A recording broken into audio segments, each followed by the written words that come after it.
Sports Arena near the Mauno about 11:26. Menu of power ha me dey Dennis Asamoah from Alatula. Your boardroom da Mr. Dean. I'm here the Supercopa final between Madrid and Barcelona. Between Madrid and Barcelona. And today won't be ano V-Power aye crowd.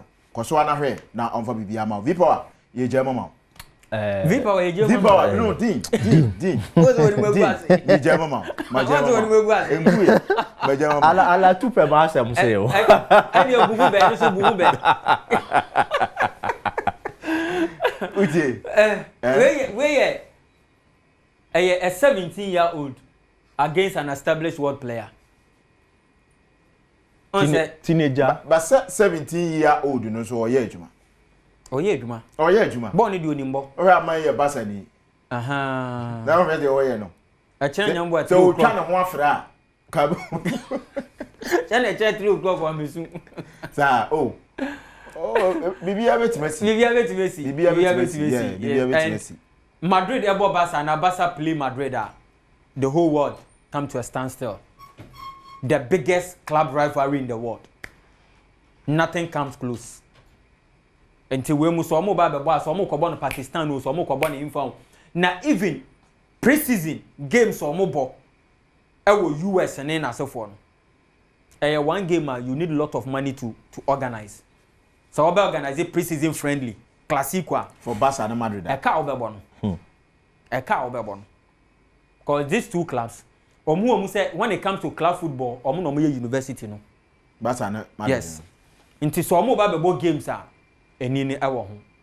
And now baby I will say do na any say something. Thank you. You can say Thank you. Inti no. Definitely when they are playing, the attention is there. And it's a game.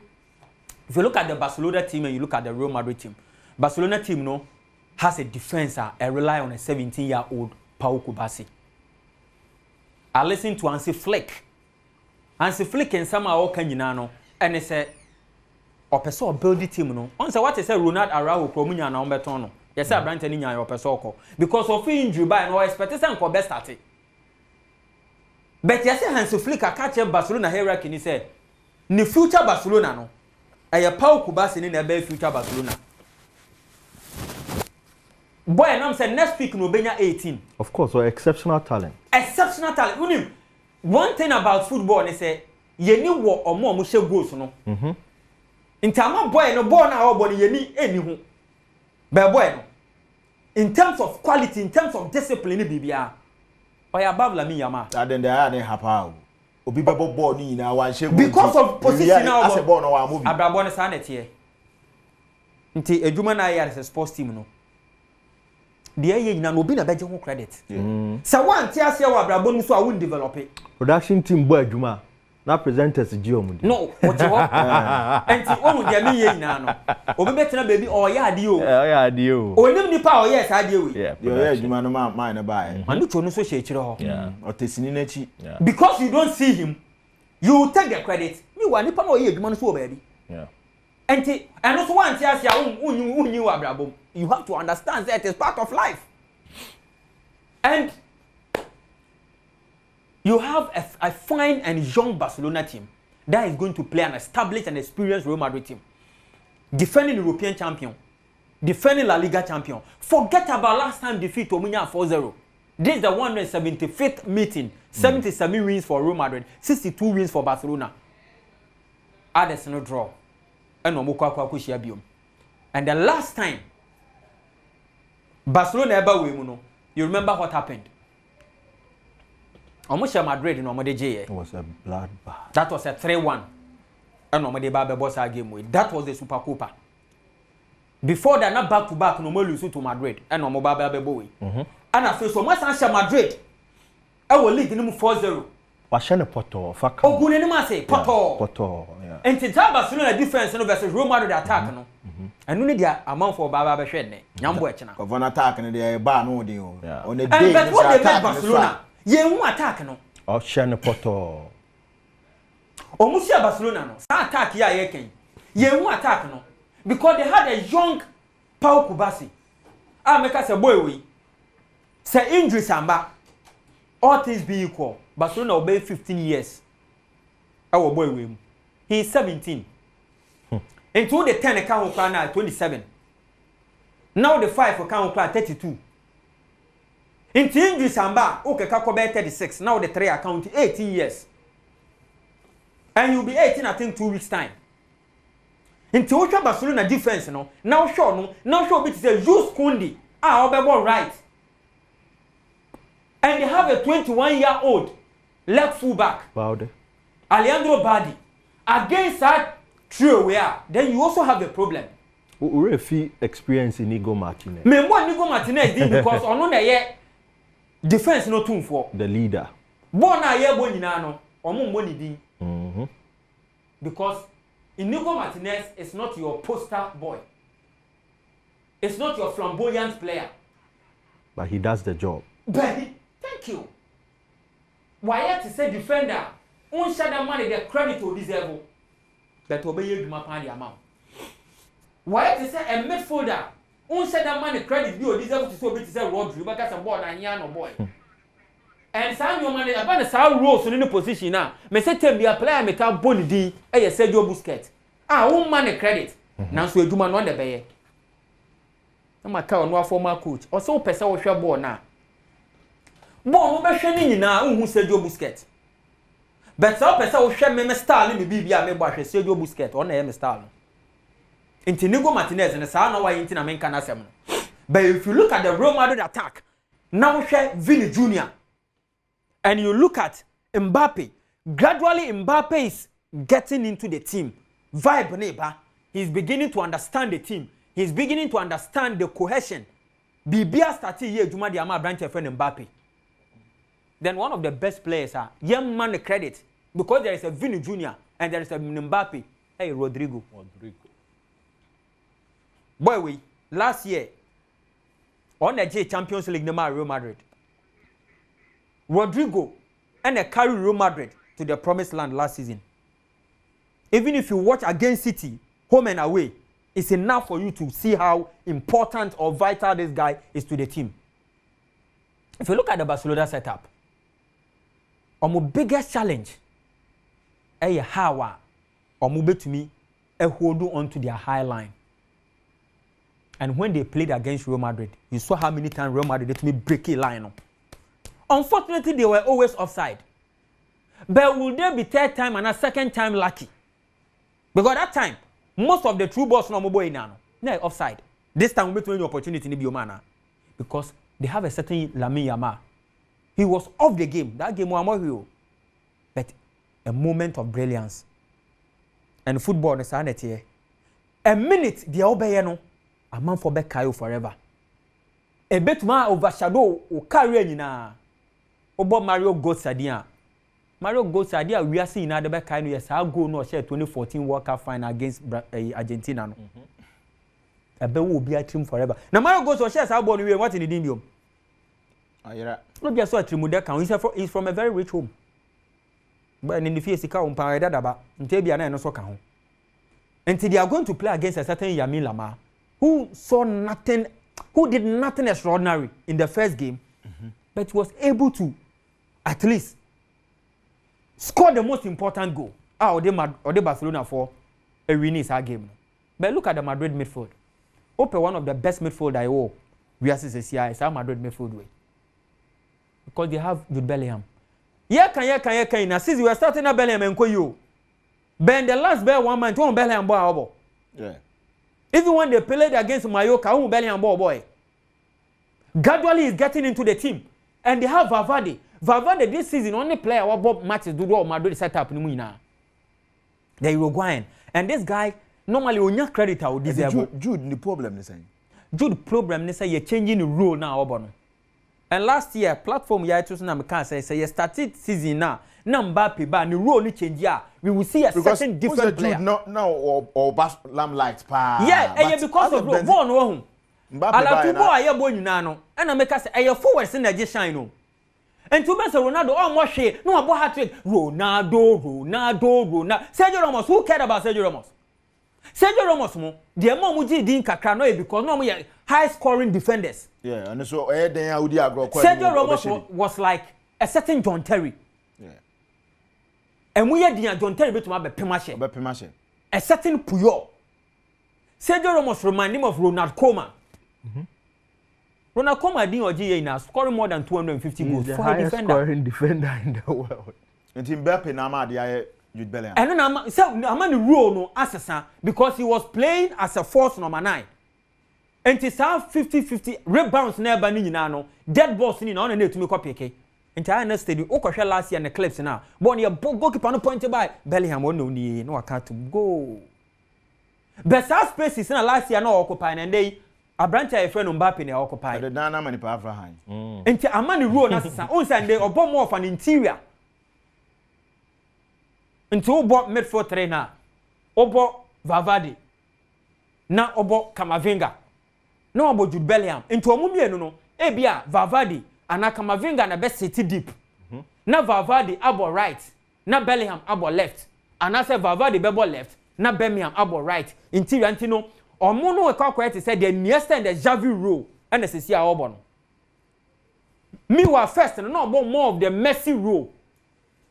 As a force number 9 into obesha opportunity to share more goals sa role no kaka e ball bi year na kaka je Ballon d'Or no sa role na no about 2007 for Milan nti e ma wunya exposure bebre and players so one more hwe kwa na wo shegu a aya hwe ratings no ukohwe live score ukohwe others no mu ye rating na wo be hwe be player no 2.5 3.5 4.5 akan 90th minute o wo be 3.5 goal na shoot 9.0 how important goal is. Kaya Betamwa when Kotoko played has. Yeah, now so player of the match or share goal and I say yeah Kaya is Samboa. And if you look at the Real Madrid center back partnership, that is where they are going to have problem tomorrow. Because then they are one established center back who is Rudiger.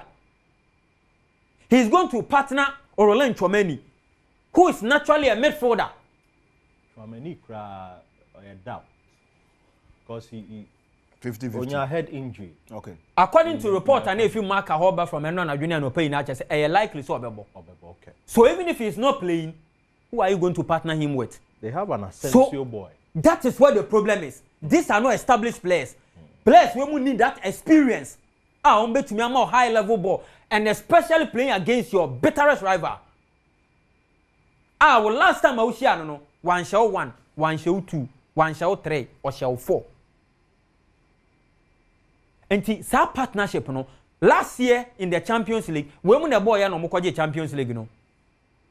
But this year na emfa. And yet team bia na be fa so the amount. Football. Because it is football, and they are going to face this throw. Arguably the best throw in Europe now, in terms of numbers. Open the best throw where Europe is here now. Away. Rafinha, Lewandowski, and Lamine Yamal. A world-class Robert Lewandowski against two upcoming players. Lewandowski. This one is an established player. This one is an upcoming player. Or a very good player. But Lamine Yamal can do world-class. Make no mistake. Yeah. It takes a lot to become a world-class player. He is coming. Ocean age in no born now. I say, yeah, underrating him because I age now boy no. And you born here 25, 26 years for ball. But the funny thing is, and the football now here born. Those days now go 28, 29, and here can say when you after we do prime. And then 19 years for Edward prime. Yeah. 20 years for Edward prime. And 25 years, near catch or say, oh, play no benina obwa. Unyini bi omwetwam. Into one year when you better no back Russia ne Saudi Arabia. Because 22 years, 23 years, as a so established player our team. And to the 22, who do 23. Na say say team no boy woni bobo dache pa o polish dache ni wo ma o dache na wo mu no. And the boy no at 17 no. I a little bit weird. I believe that by 2 years time, so keep on with this consistency. Now coach ne guide now, he can become a world-class player at a teenage age. Oh, not 20 crowd by 19 or between. I believe that this is going to be Barcelona's lineup. Pena there, I'm doubting. Me dey never how because Ceci and Bibia just on goalkeeper number 1. But I'm doubting because Copa del Rey no any cup match is say no season and the new opportunity ada when they play against Bilbao season was imposed and class is always permanent o form na temporary obi o hwe season bia no o kire say o kwetena fie 2 years kwa na oba ko san ni da chen boy we. I think the best rated player after the game. And Barcelona 4%. On say Hansi Flick problem they say you don't fix it when it's not broken. Team no aye okay. They are comfortable with the goalkeeper. Everything is all right. Things are getting better. And you know omo mpe say omo beye bibi I say a bit temper with the chemistry of the team. And to omo ye na no we are very careful how to deal with Pena. Because the Pena mistakes are all ya menu kwaku beka o tem bia na. Kwaku de mekasa wasan osama mekasa wasan. But oh hwe the mistakes all ya na. No world class team in the world and the goalkeeper be one yard there to say na Pena. On football ni awa tena yare for home kon. O de bubube na chena ebuka na and on my back for no be Kunde Kubasi Martinez and Bade as usual. Then Casado Pedri. Then there is Gavi. Adia ba kwa me hu about Hansi Flick team. Ah omo boy against Bilbao and say I was surprised or ball Gavi as number 10. And I say an attacking midfielder. Unsa sa boy no, sa Gavi we no. Or you one player. Any of those roles no to me boni nyina. Sa roles no. Gavi no or to me bo as a holding midfielder. Or to me bo as an interior both left and all right. And or to me bo as an attacking midfielder. And I say auxiliary forward. Or to me bo. And sa roles ni na no boy any capable of playing all those roles. And last time he played as a number 10. And the reason of ball no, not a ball Pedri behind Casado ni say Pedri no a more a better passer than Gavi. Dictating game. And we your coach is now your double pivot no. And I said 2 number 6 no. I know more per player but a very good passer. So remember those days in Milan they played Gattuso then they played Pirlo. And Gattuso no be your buga ne the amount. Then Pirlo will take the ball. Now we refine the ball. Now the ball pass not to a pa. Now we but Sao one pivoter. That means a very good passer. Somebody like Busquets. Okay. Someone like Rodri. A very good passer. And somebody like Casemiro of Manchester United and Mboni Dino. A very good passer. Ono quote me number 6 because obeje ball no obetu me sanso aye liya pass. And Pedri will give you that. Alongside Casado, the Casado no be adwuma no dirty works no then Pedri no e distribute. Then you have your Lamine Yamal, Rafinha, and Lewandowski. Oh, me to Madrid for problem. Bernard we wouldn't say boy we on an elbow ahead of Casado. He's also a 17-year-old. He's a left-footed midfielder, fun player. Only more criteria we you. Injury no go pray. O pray until the end of the season. Yeah. And as usual, Ter Stegen, Sancho Danyard into Onimu cry in news and for Barcelona for no. So that is it for Real Madrid. They'll go for their usual 4-2-3-1 and Vasquez, that is where they are going to have problem. Because when they played against Barcelona, during our pre-match analysis, you can say Madrid for problem we face how our boy will be to handle the Rafinha and the Lamine switch now mobile. Because this guy is naturally a midfielder, or to me as a winger. And Madrid for converting the number defense. A makeshift right back. Right back. Now right back no buy in the edge into no. Ama for useful no. Ama the fun. And Echina, the same thing is going to repeat itself. I want no de be ye na dwuma. Om de be fa ho pa. For Chomeni and Rodrigo, I don't trust this defensive partnership. They might have won the Champions League last season, but this season and said them for Mendy another shaky position among Madrid for Alphonso Davies Kwaba replacing no. I don't trust him. Valverde, Camavinga, Rodrigo, Bellingham, Vinicius Junior, Mbappe. For Valverde, Camavinga, and Bellingham, I've said it's one of the best, if not the best midfield throw. We are this year. I think Omuno made to my Jumano as against Barcelona for midfield. No. For Vinicius Junior, Mbappe, and Rodrigo, we are going to see how at this time Omu to make breaking Barcelona for high line. No. Last time Omu breaking high line in Bebre, breaking in Bebre, but Nini now Omu breaking and offside. Okay. But this time, we are how we to maintain no composure. Discipline is the word. Discipline. No more to break Barcelona for backline against a young and an exciting Pau Kubasi. I would love to see the Pau Kubasi and Mbappe sa tussle no how it happened the last time. I would love to see it. And these are two managers they've seen it all. Or we had the Champions League before, a former player, an established winger for Milan, the greatest team in the world. He played for the greatest team in the world. Played for Milan.